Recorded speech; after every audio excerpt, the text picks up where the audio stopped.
as you all know, I had a debate last night with Leslie Rhorer. Awesome work. Well, he made a few claims, and I thought, let's do a series on the claims he makes, and let's try and explain why he's wrong. Enjoy. It does say yo flirps.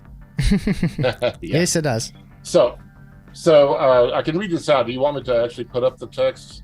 You can just read it. I'll read it. Okay. Pressure is defined as the derivative of the mean energy by volume under the action of constant entropy. So if it has to be under constant entropy, you can't be changing the entropy in order to be able to properly define it. Okay. Or as a derivative of the free internal energy by volume at a constant temperature. So you can talk about being constant temperature or constant entropy, but nonetheless, it's the derivative of the mean energy under the action of constant entropy. So that's the definition, or their equivalent definitions, but that is the definition of pressure. Would you be able to send me that link? Yeah, right now it's just an email. If you want an actual link to it, That's fine. I can get it. I'll have to do it later. I mean, obviously I'll have to go searching for it. Awesome. Yeah. So Leslie went and sent me the email with the citation that he said he would. So thank you very much, Leslie. But let's see what it actually says. This is the link. This is his specific part that he highlighted. In statistical physics, pressure is defined as the derivative of the mean energy E by volume, keyword there, volume, under the action of constant entropy, which is S, or as a derivative of free internal energy, F, by volume at a constant temperature T. That is, the dependence of P, pressure, from T, which is temperature, and V, which is volume, is determined by the equation of state. Now, this was his definition, trying to say you do not need containment. But let's go and look at this whole story, shall we? Remember, I brought up this. All of the gas laws are only approximations. None of them are accurate. Oh, really? They are. Tell that really. Tell that to people that build car engines. They know it already. I'm sorry. I know it. If you need to know how much pressure is in cylinder 1, it's quite accurate, mate. You cannot do. No, you cannot set your your computer without knowing the exact amount of pressure in there. No, that's completely incorrect. No, it's not. Pressure volume work. Because it's pressure volume work, it works exactly the same as my example with a cylinder of a car engine, requiring a physical container. Pressure volume work. What is it exactly? Well, I'm just going to give a really quick overview to show you why his own citation debunks his own misunderstanding what it actually says. Pressure volume work. Pressure volume work is done whenever you have a volume changed against external pressure. What is this? Yeah, it's the workings of a piston in a engine block. And those engine block have what we call cylinders. So the pistons move up and down in those cylinders, like I brought up earlier. The increase in volume is called an expansion. So as the volume increases, it expands. And the decrease in volume is called compression. So as the volume gets smaller, it compresses. How it works. If an engine block, we have cylinders. We have pistons that control the volume inside these cylinders. We see here the piston compresses the gas and fuel as it moves up and expands as it moves back down.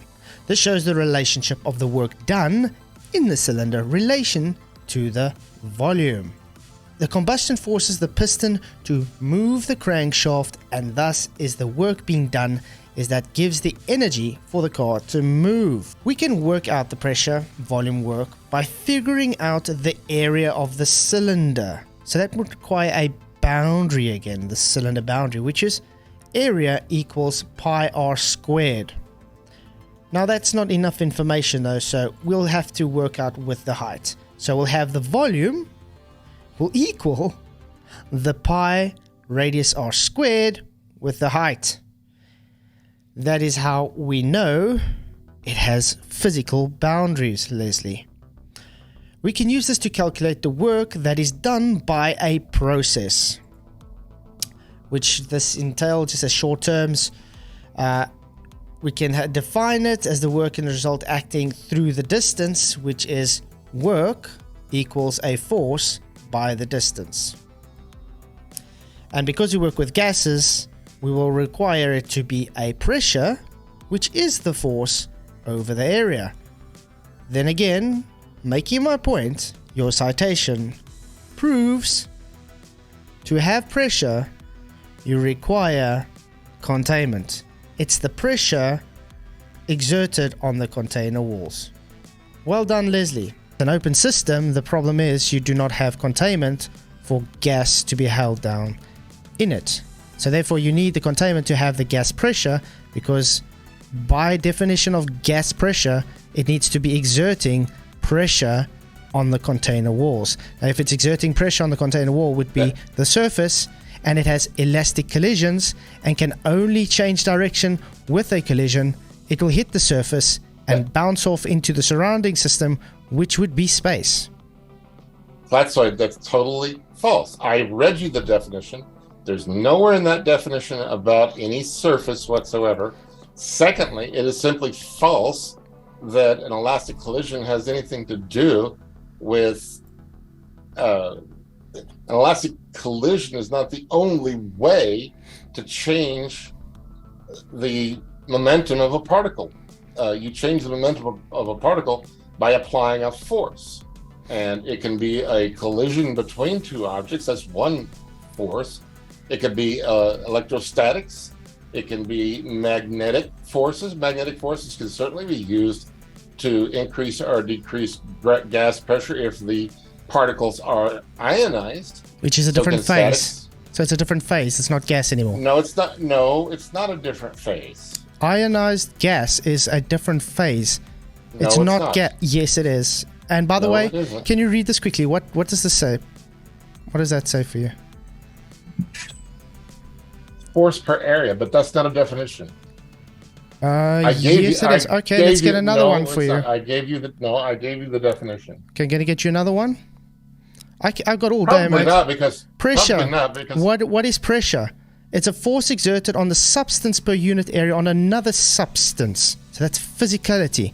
The pressure of a gas is the force exerted on the gas of the walls of its container. Mate, so it's wrong. I mean, I can show you all sorts of things coming from the internet that are just wrong. That's simply wrong. So NASA's also wrong to you. Okay, congratulations. Gas pressure, BBC. What is gas pressure? The particles of a gas collide with the walls of their container. Okay, like I said, I can... But it doesn't require that they be a container. Okay? Yes, it It does. doesn't have to be a container. No, it does not. It can simply be a sheet of paper. And if you want to call everything a container, then, as we said, then the surface of the Earth is container, and it doesn't need any other container. Either it is or it isn't. Either the surface is or isn't a container. If it's a container, then it doesn't need any other container. The fact is, the only thing that causes a gas to have a differential in pressure is gravity. There's no other explanation. There's no other explanation. I got on screen all of this for you. I got this on screen for you. How much more? I see it on. How much more must I go for you? What is gas pressure definition? I can go on, mate. This is chemistry talk. What is gas pressure from Chem Talk? It's the force on a surface area. Okay? That's right. It doesn't These say are anything all about the gas laws. Hi, I'm Emerald Robinson, and in this What Is video, we're going to investigate the state of matter called a gas. Gases are materials that have no definite volume and no specific shape. Gases can flow from one area to another, although the direction of flow is not directly affected by gravity. Is kept there by gravity. Although the direction of flow is not directly affected by gravity. Gravity. Although the direction of flow is not directly affected by gravity.